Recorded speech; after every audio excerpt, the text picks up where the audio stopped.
No matter how good we are, we can still be better. You can always be better.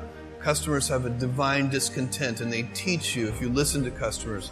So we watch for that, and we see patterns, and we can find places where it's not working, something's going wrong, and that's really how I get the feedback, is from customer input. And often, in all caps, angry, "You ruined my child's birthday because the gift didn't show up on time." And we take that, and what you really want to do is you take that, it's an anecdote, it's a single example, but you need to find the root cause. What went wrong deep inside the system? How did this happen? Because then you can fix it for everyone, so that particular problem will never happen again. You don't just fix the symptom, you have to fix the root cause. And that's been the secret to our operational success for 20 years. A lot of things that are a waste of time. When you think about your life, I often tell people that I work with, if you can get, because people have very high standards for how they want their work life to be, and I said, look, if you can get your work life to be where you enjoy half of it, that is amazing, because very few people ever achieve that. Because the truth is, everything comes with overhead. That's reality.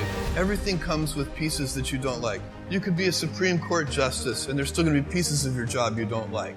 You can be a university professor, and still going to be, you have to go to committee meetings, and you have to do every job comes with pieces you don't like. And we need to say, that's part of it. And not resent those pieces, or try not to. But also try to minimize them. I tell senior executives, you should have the least stress. There's this weird, I think, false idea that CEOs, I'm a CEO, there's this false idea that CEOs are under the most stress. Well, I look at that, I'm like, why? You're in charge. Why don't you delegate the stress? It's your choice. And so you have to figure out how to set up your life in such a way that you can minimize the things. And I find people don't dislike hard work. What people dislike is being out of control. Like, they can't control their life. They can't control their environment. This happens to me when I get overscheduled.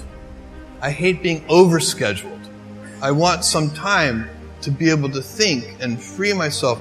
We all have the same amount of time in the world. Nobody has more time than anybody else. And when you become a very successful person, one of the things, you start to get overscheduled. So a young person starting their career, I think there are probably a lot of things. Some of them are very well known and people have heard them many times. They're still true. One of those that you should always focus on, a young person should find something that they're passionate about to do. And that's not going to surprise anyone. It's a clear thing to do. It's very hard. If you don't love your work, you're never going to be great at it. I think the other thing I would suggest to any young person, even before they start their career, is to really think about their choices. Because I find young people, and when I was young, I made this mistake too.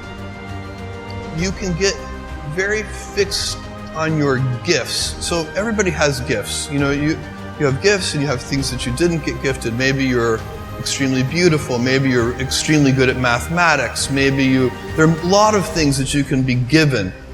But those things can confuse you because they're not the things that construct your life. It's your choices that construct your life, not your gifts. You can celebrate your gifts. Be proud of them. Be happy of them. Actually, don't be proud of them.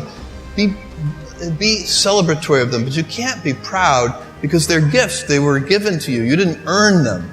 You can only be proud of the things you earn.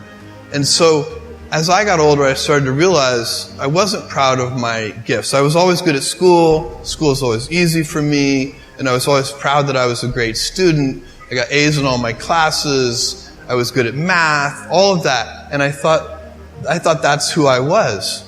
But it's not true.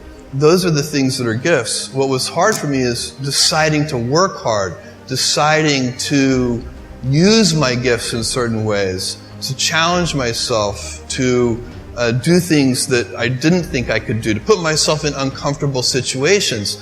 We all I would say to a young person, you can choose a life of ease and comfort, or you can choose a life of service and adventure. Which one of those, when you're 90 years old, are you going to be more proud of?